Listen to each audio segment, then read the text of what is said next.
Today I'm joined by Dr. Susan Voorhees. Dr. Voorhees is a Topeka child psychologist specializing in the needs of children affected by trauma.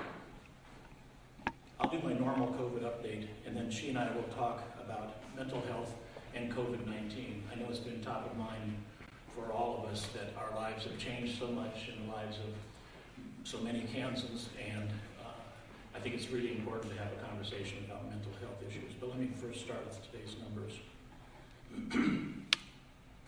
Since Monday, our state has seen an increase in 698 cases and sadly 14 deaths. Last week, our state saw an increase in 3,919 cases and 27 deaths, and those are really quite significant increases in both the number of cases and deaths. That brings our total case count so far to 26,870, and the deaths at 349. Clusters. We've been talking about these all along, and unfortunately, when a cluster is considered closed, then we oftentimes have ones to replace them, unfortunately. The state has had 337 clusters, 138 of those are active, accounting for 7,521 associated cases and 238 deaths. Corrections, we have small numbers in quite a number of correctional facilities, both state, federal, and county. They have accounted for 1,040 cases and 6 deaths. I mentioned before that one of the things that we've really gotten our handle around pretty well is that when an occasional case comes up now, we quickly respond, have isolate and quarantine that either the staff or the offenders away, and then do rounds of testing, come back 5 days later, do rounds of testing, come back another week later and do rounds of testing. It's made a big difference in terms of the managing in these settings. Daycares and schools, 14 clusters, 9 active, accounting for 62 cases. Gatherings remain a problem, 51 clusters, 20 of which are active, 601 cases and 16 deaths. The breakdown of the gatherings include bars and restaurants, 11 total with 5 active. Camps, 1, and it remains active. Private events, meaning in homes and other settings, 27 with 12 active. Religious gatherings, 12 total with 2 active. Group homes, 15 clusters, 6 active, accounting for 165 cases and 3 deaths. Healthcare facilities, 17 clusters, 10 of which are active, accounting for 131 cases and 1 death. Long-term care, 86 clusters, 35 of which are active, accounting for 1,242 cases and 188 deaths. Meatpacking, 13 clusters, 8 of which are active, accounting for 3,233 cases and 17 deaths. And finally, private businesses, 126 clusters, 44 of which are active, accounting for 985 cases and 7 deaths. Contact tracing. Testing and contact tracing go hand in hand. Last week, we onboarded 27 full-time contact tracers at the agency, and this week we'll bring on 23 more. Our goal is to eventually get to 100 full-time contact tracers. They are being brought on utilizing an existing contract with a company that we've worked with closely for some time. We must do thorough contact tracing in order to control the spread and contain the disease. With schools and universities opening, this will be absolutely paramount in fighting COVID-19, is the rapid testing and contact tracing. True also for business. Healthy economies are built on healthy people. We need to continue to ensure that we have efficient testing and contact tracing to keep our businesses and schools open safely. Mental health. Dr. Voorhees, thank you again for coming and joining us today for this important conversation. We know that COVID-19 is causing extreme stress in Kansans and their families, and I know that a good share of your practice is in children and young people, but also, of course, come in contact with their parents as a part of this. And I know it's a tough time for all of us, or for many, and I've witnessed this firsthand, of course, in myself, my own family, and children and grandchildren. With school openings, either online or virtual, I know parents are facing stress with that, and it starts with the basic question, what do I tell my kids about COVID-19? What would you say in terms of how to advise parents and family members, adult family members, about talking with children about COVID-19? Well, I think at this point, most of the kids understand there's there's an illness there, and they got disrupted in school in the spring and have spent the summer at home, and everybody is very anxious. And what's happening now, I think, with the opening of schools is the anxiety is just getting ramped up. And I think with helping kids with their anxiety about, am I going to go to school? What's school going to be like? Will my friends be there? What's going to happen with mom and dad's job? Will mom and dad be able to work? All of the associated questions that go along with whether kids can go to school or not. The best thing for parents to do is talk to their kids. We know that anxiety is like the monster under the bed. It hides in the dark. It hides in the areas where we don't talk about things, where we just let our minds go and wander and imagine. We're laying in bed at night worrying about what's going to happen tomorrow or what we heard on the news tonight. The anxiety can grow and grow. And the best thing for little kids and big kids, teenagers, is talk to them about what's going on and give them a name for what they're feeling. And it's a legitimate feeling, and it's okay to be anxious. And then what can we do once we name it? And what can we do to help you right now and to help sort out what are the questions you have right now and what are you worried about right now, as opposed to what are you worried about in a week or 2 weeks or in the great beyond, you know? So to help kids get a little bit more of the sense that they are strong agents in their lives and they aren't just dependent on other people. Kids love that power. Oh, yeah. Well, and it's treating, there's more parity in a sense to have that kind of conversation between kids and parents. Have there been questions or observations that you've made as a professional that have surprised you? One of the things that surprised me is how, well, it always is a joy to me to see how resilient kids are when they have to face something difficult.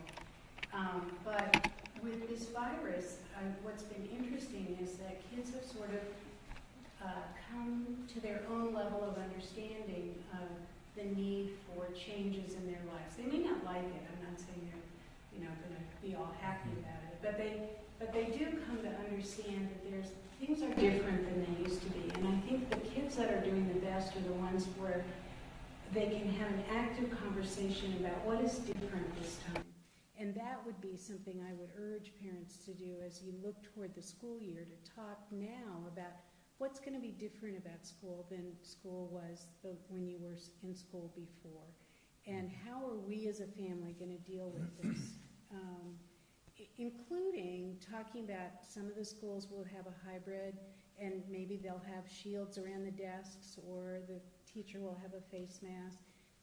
Talk to the kids about that. It's going to look different. People will be sitting farther away. Let's practice that. Let's get pool noodles and let's sit 6 feet away and we'll see what this is really like, so that kids can kind of understand that this is part of their life and they don't have to be afraid of it. Well, and implicit in your comments are that children aren't kind of silent little lumps of clay sitting around adult conversations, but they're always listening, they're always scanning, they're always hearing what's being said, and yet it may not come back to the parent by way of questions or observations. Right. And I won't say drag it out of them, but we've got to inquire as to what they're thinking. If we give them the words, then they have the words to talk to us back.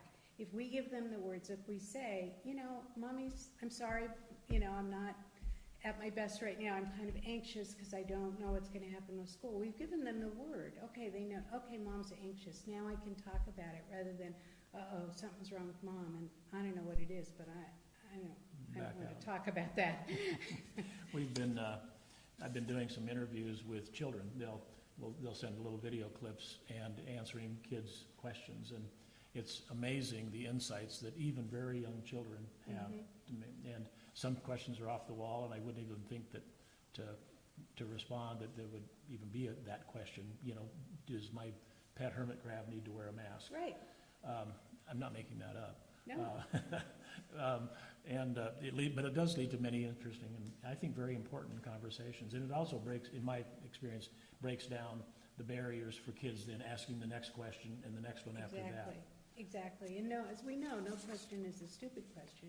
It might not be one that occurred to us, but why wouldn't you wonder whether your pet could get the same illness that is, you know, you're afraid your grandmother is going to get, or that your mom just had? You know, I mean, why wouldn't we? We think about those kind of things all the time. Even if you're 5, you're going to think about those kind of things as well. This, I think, asks a lot of parents as well in terms of the balancing act, because they have to be a different kind of parent. Yes, they do. When kids are at home in virtual education and classes, it requires more and different from them. And we talked earlier today about the fact that all families don't have the same means. Some people have more electronic communications. You talked about Zoom, telepsychology meetings with kids. And I'm guessing that maybe is not quite as gratifying for either party, or maybe that's not true. Maybe it's works fine. You know, it's been interesting to me thinking of that most teenagers are kind of in the digital, they're digital natives. They don't like it particularly. It's kind of intrusive. It's kind of flat. One of the things I know that they haven't had to go to a whole school day on Zoom yet, or on by video, and it's very tiring for anybody who's had to spend a whole day in front of a computer screen. It's a very different emotional experience, and while you can see people, you can't feel them, touch them, smell them, all of the other senses, of which is how all of us learn about anybody. So it makes it a very different kind of experience, and I think it's going to be one where parents are going to be asked, as they have been all spring, to be much more available to their kids, much more involved in the kids' education, much more aware of it. But I don't think anybody expects a parent to become suddenly a high school biology teacher. There are resources, and parents need to actively look for and ask for help if they can't guide their children's education, and it's an online education. Yeah. Well, I think we're learning as we go. And I'm imagining that, you talked earlier about anxiety, I'm imagining that the uncertainty of when things will start, and what will even start. Yes. Is it hybrid? Is it purely virtual? Is it in classroom? I'm sure that gins up a lot of anxiety. Yeah, and I think that going back to school, for a lot of people means, it's over. They're opening up the school, we're done. And then the anxiety that we're not done, with the numbers that you hear, or the cautions that you need to wear a mask. And those are things, I think kids are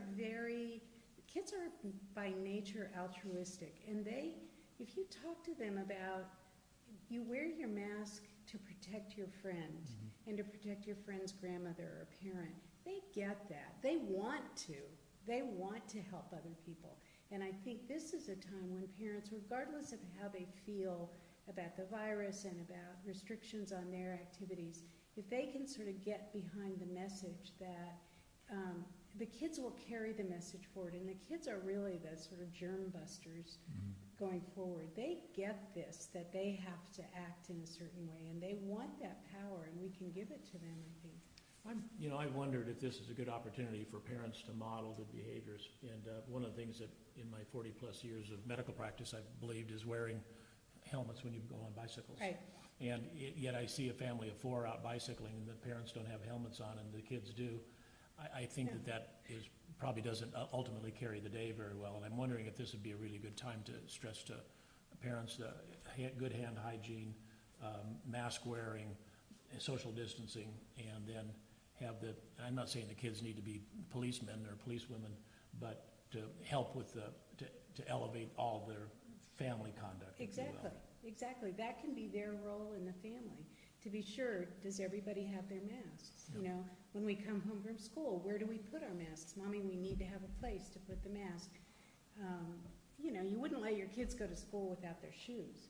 Right. Well, this year you're not going to let your kids go to school without their masks. It's just, whether you like it or not, you may not like shoes either, but you're not going to be out there without them. Well, Dr. Susan Voorhees, thank you very much for the comments. Thank you. And for sharing your expertise, and I think it's, again, an important reminder that mental health is so crucial right now, and we really need to, especially with children and young adults, I think, to really open up and have those difficult conversations with them. So that's the end of my prepared comments. I'd be happy to respond to any questions. Dr. Voorhees, I just wanted to, you kind of touched on it, but one of the big things that people are arguing is, kids have to go back to school because that's where they build those relationships and those skills to be able to interact with people. Is that a legitimate concern that they're not going to be having that opportunity anymore? Yes, it is a legitimate concern. It's a really big worry for kids across the age spectrum. But little tiny kids in preschool, that's where they get language skills, they get social development. There's so much that goes on just in the interaction with their peers, that when you're at home and you have no peers, that's just not going to happen. With older kids, that's where they work out how to be part of a community, how to resolve differences, how to learn how to share, how do I learn from my peers, and how do I figure out who I am in relation to other people. So throughout childhood and adolescence, it's critical, and that's what's so, I think one of the places that causes real stress for people who are trying to make big decisions is we know this is having an impact on children's development, and how do we keep them safe and help them thrive as well. Are there ways for parents or adults to manage or ease their load anxiety? Well, the same that I would say to about kids, first of all, is to think, what am I anxious about right now? And, some just basic steps of, okay, is that something that I have any control over or not? Can I do something about that, or can I not do something about that? Almost, do I have to be anxious about that right now? I'm anxious about what will happen when the kids go back to school. Well, that's 3 weeks from now, so I can't do anything about what's 3 weeks from now. But right now, what can I do?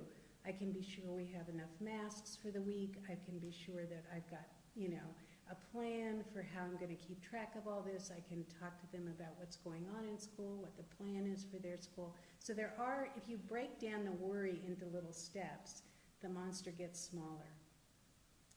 The other thing I think, parents really need to find ways to give themselves a little break and, to give themselves also a pat on the back that they've been carrying a heavy load since March. And they're doing a great job with their kids. It is stressful. It's stressful for everybody.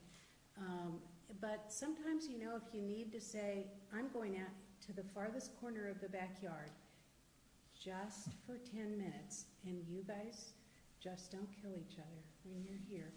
I need a little quiet time. That's an important step to take, and you have to program it into your day. It isn't just going to happen. You're never going to find the time to do that. But, if mom and dad walk to the end of the block and back, they're not far away. They've got their cell phones, but they've got a little time away from the kids. Those sort of little tiny things, I think, can be very helpful to parents during a time when they're very stressed. Secretary, we started talking about mental health. You said you witnessed this personally. What is managing a pandemic for a state done to your psyche? That's a good question. If I may repeat, there's been a lot going on, and it's been dragging into months now. And what has it done for me personally?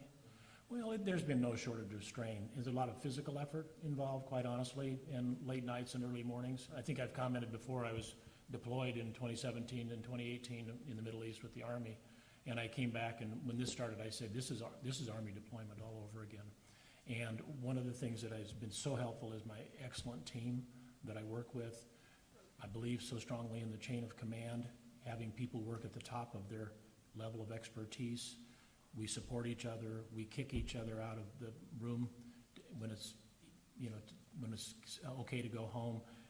A lot of the things that Dr. Voorhees has suggested we do too, which is, you've been here long enough, it's time for you to go home. I can pick that up for you for the remainder of the day or whatever it is. So we look at little things and bigger things. I feel great.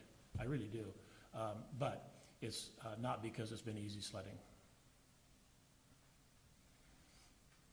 There's a lot of talk about the number of cases and deaths rising. Are there other metrics that you're looking at that tell you that the situation is getting worse? Yes. The question is, beyond new case development, hospitalizations, and deaths, are there others? And the probably the most important one is the percentage of positive test results. Because we've heard people say, oh, the reason the numbers are going up so dramatically is because the total amount of testing going up is going up dramatically, which is true. We're in the top dozen states now in terms of the total tests that we do per capita. So we started off behind the power curve. But if it were just due to the raw increased number of cases and the disease burden was staying the same, the percent of positive cases would drop down. And in reality, we're at 10 to slightly more than 10%, so it's gone up rather steadily. You know, I hate to speak prematurely, but I'm getting a little bit more optimism because we're seeing the rate of growth of new cases starting to slow down a little bit. Obviously, as we add on more cases, the total case number will always go up, so therefore it's the rate that we really pay a lot more attention to, and the rate is becoming more promising. We're nowhere near where we want to be and where we need to be, but I think we're seeing a little bit of a glimmer in those various metrics. We look at a lot of other things as well, you know, the percentage of men and women and older people and younger people. We have seen some worrisome trends around the country that have not been replicated here in terms of the percentage of children that have been infected, but then again, we don't do as much testing of children as we do in older. So there's still a lot we don't know about this virus, but I think we're corralling it in and getting better knowledge all the time. And how do you feel of the governor's press conference on Monday? She said, hey, if things keep going like this, next week I'm going to look at recommending we move back to phase 2. And that would be, you know, the biggest thing, smaller gathering sizes, closing bars and nightclubs. Do you think that's something we need to be doing? We sure hope not. I mean, the governor and I have talked a lot about it and are always looking at what is it that we can do to help people make the best decision making without having the more severe closures of bars, for example, or canceling of larger gatherings and backing it all the way. So we really are still holding on to the hope that people will get control of their own destiny, really. There is a very powerful, and I won't say the name of the person because I don't even know the name of the person or the town in Kansas, but a mayor that went out on Facebook with a testimonial about catching COVID-19 himself, and he's a convert now to the use of masks. And I think that when we see people and who directly experience this themselves, then it's a game changer for them. Do you think Last question, yeah. Do you think elected officials have a responsibility to be public about their own experiences, to disclose if they've been infected? Yes, so the question is, do public officials or elected officials should they come out with their own experiential learned life when it comes to what they're gone through? And I think it's very powerful. Matter of fact, in my agency, we're starting to do some videos of survivors, of people who have had the illness and survived, to hear it firsthand from people, because we talk about numbers all the time. We talk about trend lines. I have graphs. I love all those things. But there's nothing like hearing a story from somebody directly from them. And I think it's a real eye-opener, because this is not a pleasant illness to have. And keep an eye out for on our website or our social media feeds, because you're going to see some very powerful messages. So thank you, Dr. Voorhees. Yeah. Thank you very much.